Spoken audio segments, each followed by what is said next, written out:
Hello, everyone. Thank you, Meredith, for that introduction. It is a real pleasure to be here. As Meredith said, my name is Karl Schmid. I'm one of the co-founders of Plus Life Media. I'm a journalist, I'm a broadcaster, but I think more importantly and most importantly, I am a very proud advocate for those of us who are not just living with HIV, but thriving with HIV. And I'm really, thank you.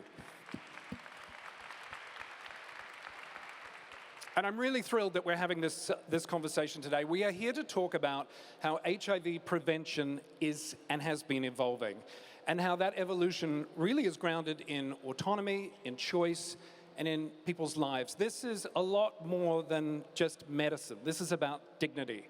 So let me introduce our fantastic panelists. At the end there, Dr. Jared Baeten, Senior Vice President of Clinical Development, Virology at Gilead Sciences, leading global innovation in HIV prevention and helping expand the toolkit for communities everywhere. Welcome, Jared.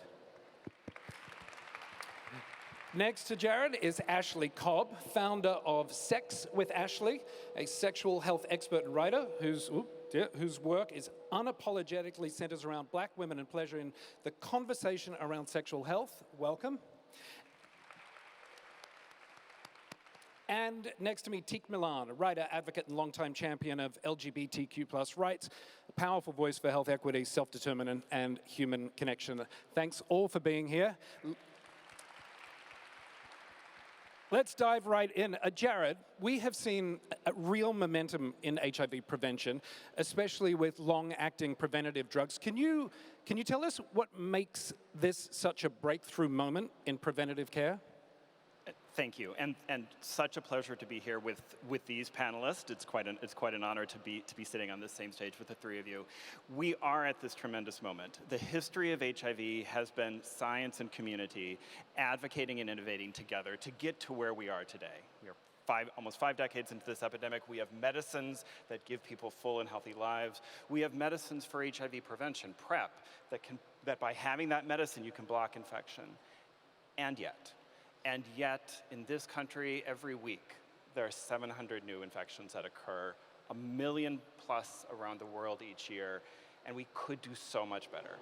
This session is called The Next Chapter, and I wish we were called The Last Chapter. That's what I want it to be, the last chapter for HIV, because we're on the verge of long-acting medicines that people can set and forget as prevention, as PrEP, and be able to, at the individual level, and then hopefully at the population level, really think about turning the tide and turning the tap off on HIV. Yeah, it's putting people first. Teek, there is, and thank goodness, a growing movement around choice in healthcare. What does success look like when it comes to HIV prevention and in clinical trials, do you think? That's a great question. And I think when thinking about success, it's multifaceted, right? So there is the medical part of it in the medicine, but also the socio-political part of it too. How do we meet this moment right now? There are folks who are losing, we're losing money and grants all over the place, from research to cultural institutions to LGBT advocacy organizations. Particularly, I'm on the board for New York City's LGBT Center. We're losing funding. LA County has just stopped all of their HIV and HIV prevention contracts in LA County. So what we need right now is people to be able to meet this moment to say, this is what success looks like. That we're going to do the steps that we need to make sure that we are reaching the most vulnerable of us, as the most vulnerable of us are being attacked federally and politically. Yeah, I want to put that question to you too, Ashley. What does the success look like when we're talking about HIV prevention? So HIV prevention means everybody, right? So success means inclusion. That means women of color. That means people with trans experience. That means Black and brown people. So I know when it comes in terms of clinical trials, sometimes Black and brown people, we have a medical mistrust, rightly so, right? So that also means that we have to regain that trust with those people. And how do we do that? We have to be a present face for them. We have to be in their communities. We have to talk to the people that they trust. People of Black and brown experience, we are a word of mouth people. So we trust people who we know, right? And so we have to, talk to the people that they trust. Their faith leaders, go to the nail salons, go to the barber shops, go to the beauty salons, and regain that trust. So that way success can include everybody. Yeah, and it's about always having a seat at that table at the beginning stage, I think, of when these decisions are being made. Jared, what does it mean from a sort of a scientific and access standpoint? Exactly what my colleagues have said. It is in the medicines that we build, making sure that we're listening to the voices of everyone, so that we're building the options so people make the choice that's right for them. Putting that power in people's hands.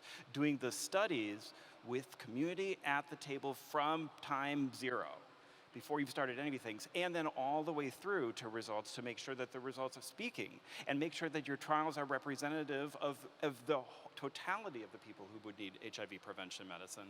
And then finally, the results don't end, the work doesn't end when you have a scientific result, because it's being in there for the long haul, at the community level, at the population level, to make sure you're getting to the impact that we all want together. Yeah, Teak, what are you seeing about what people actually want and need as it relates to HIV prevention? Yeah. So I think what the people need is access, right? It's easy for us here in New York City to say we have access and comprehensive care because we're here, but what does it look like for everybody, for all of us, to have access all around the country and all around the world? I also think it's important to have HIV prevention and education that centers sexual autonomy and agency, and thinking about the complexity and nuances of gender and sexuality and desire, and what does that mean when it comes to how we educate each other on how to be safe and still have pleasure. Right, and I think another thing that we want also is the comprehensive care, and what we need are champions within these institutions. Again, I cannot emphasize enough the critical moment that we are in, where we are under attack federally and losing our funding. There are so many people who are outside doing grassroots work, who are working to keep people healthy. We need people within the institutions, within the walls, being a champion, having a spine, and saying this is not how we are going to operate. And if we are going to lose funding, and if we have to deal with this, what are the ways in which we can meet this in a way that is complex, that's nuanced, and that's smart? How do we do things differently to continue the work that we're doing? Because we don't want to regress. We've come so far in HIV prevention, we cannot regress now. So we have to be smart, and we have to be courageous. That's what we need right now. Yeah, and we do have the tools to end this. When you think about condoms, and you think about PrEP, and you think about antiretrovirals, that I take one pill a day, and I'm undetectable, I can't transmit the virus, and it's not just pill, you can get an injectable treatment. We have all these options that could stop this. Ashley, you, and I love this about you, because you have long challenged how public health frames sex, bodies, and access. There's no hiding. We have a real hang-up about sex in this country in particular, even though we all kind of like it. It's true. From your lens, Ashley, where have we fallen short on HIV prevention? So, as a sexual health expert, I deal with, from a perspective of women. I particularly deal with Black women. And so, women have been left out of the conversation when it comes to prevention and education.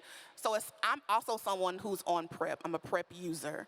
And then when I educate, or when I talk about PrEP in terms of women, particularly Black women, a lot of women don't know PrEP is an option for them.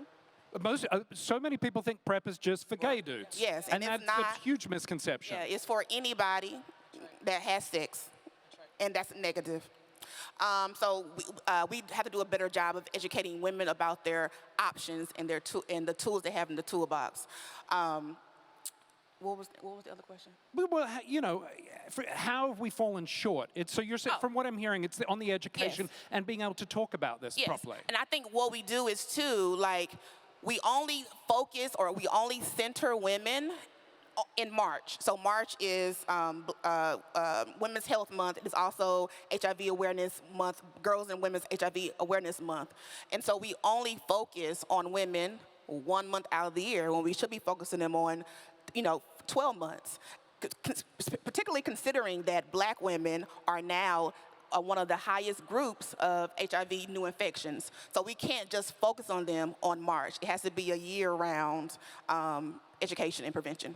Yeah, and to build on that, we're talking about education there, but how do we make sure, beyond education, that those new prevention methods that amazing folks at Gilead are creating really reflect the realities of the people who most need them? I think it's about engaging the people who need this the most from the beginning. So if that looks like doing like community outreach, if that looks like surveys, and not just that, but also having people who need this the most within executive and leadership functions and who are making decisions who can speak to these things in a really lived way. Yeah, do you want to add to that, Jared? Because I know at Gilead Sciences, putting people first is such a key thing. Such a key thing, and such a key thing because what we all want in the end is we want the impact to happen. And you can't get it's medicines alone don't get you there. It's medicines that speak to people and speak to people in their lives. And so when we do prevention trials, it is the engagement of community, including women and persons of trans experience, and the breadth of people who would benefit from HIV prevention in the beginnings of a protocol. And then all the way through so that we're asking the questions that people need to know to figure out if this is going to be right for them. And all the way through and being challenged. And being challenged by a community to do things more, to do things different, to do things better, because we have no time to waste and we should do this right from the start. This is a question for all of you, so I guess we'll just go down the line if that's okay. What gives you hope right now? In the science, in the culture, or in the communities that you're a part of. Let's sort of wrap this up on a positive note. Sure. I mean, right now, as a trans person, a lot of us are in fight or flight mode, but there's a lot of fight right now. There's a lot of fight, and a lot of people are thinking, we're going to meet this moment, and we're going to do it in a way that's really smart, and we're going to do it in a way that's really complex, and we are going to make our way through this really hard moment. So that's really giving me hope. A lot of young people, this next generation, let me tell you, the kids are all right. The kids are going to be just fine. They are so passionate about their lives, their lived experience, and their autonomy. And they're going to make sure that they're going to show up for each other. So I'm seeing that happen, and that's giving me hope. What about you, Ashley? So like I said before, a lot of my work in HIV prevention is with women and with PrEP. So what gives me hope is when someone DMs me, a woman DMs me, and they say, I went to my doctor today, and I talked to them about PrEP, or I got on PrEP based on the things that you say on social media, or I heard you talk about it, and now I at least know my options. And so that gives me hope and know that I'm doing the right thing. Well, knowledge is power, isn't it? Right. What about you, Jared, as far as, especially on the science side of things? Yeah. I mean, the science always gives me energy and hope, as you'd expect. And the science of long-acting prevention, where new options that could be months between doses so that people could discreetly get something, bust stigma, also step aside from having to think about something every day. That gives me a lot of hope in the innovation space. And what gives me hope is the energy around equity and access and engagement, because it's only in partnership do we maximize all these benefits. So I get a lot of I have hope from the innovation, but I have hope all the way through into the partnership as well. Yeah. Ashley, what do you want researchers and policymakers and companies to really better understand about the communities that they are serving? I want them to understand that people are not monoliths, right? Every community is different, so you need to hear their stories, learn what their barriers are. If you're going to reach them, you have to be able to communicate with them, and that way you can have solutions that fit that community. Everybody is not the same. Yeah, I want to direct that as well to you, Teague. Yeah, I agree. We're not all a monolith, particularly when it comes to trans folks. And I think when we're thinking about HIV prevention and education, understanding that not every transgender person partners with cis people. Trans people partner with each other and create families with each other. And so what does that look like? Like destigmatizing that and decentering this idea and decentering like cisgender people when it comes to trans experience, sexuality, and lives. We've just got a couple of minutes left, and I'm going a little off script. What's the one thing you want this audience and people who tune in online to really understand about HIV and HIV prevention? What's the one thing you hope they really take away? Can I go? Go for it. Okay. So my biggest thing is I want people to understand that PrEP is for everybody. If you're someone who is sexually active, regardless of your gender, regardless of your sexual orientation, if you're someone who is sexually active and someone who is HIV negative, PrEP is a tool that you can use in your toolbox. I think what's important for people to know is that sexual health should be a priority of your health, no matter who you are, no matter what your gender is, no matter what your sexuality or your age. If you are sexually active, then being intentional about your health and HIV prevention is paramount. And we shouldn't be ashamed about being sexually Relinquish active. all that shame. Sex is great, as long as it is consensual. And yes, making sure we are centering our health, for sure. Jared, what do you hope? What's the nugget you hope people take away? I really love the last conversation you've all been having, and about how this is about wellness, wellness and empowerment, because that's where we can move the conversation, and that we're at this really opportune moment where we could change what has been almost 50 years of an epidemic into something really quite different. Great answer. Well, listen, thank you to our incredible panelists, and thank you all for being here. This is the kind of conversation and the conversations we need to be having that keep things moving forward, and I know I'm feeling empowered and hopeful, and I sure hope you all are as well. So enjoy the rest of your day here at the Well Festival, and thank you very much to the New York Times for putting this together. It's been a pleasure. Thank you. Thank you. Thank you.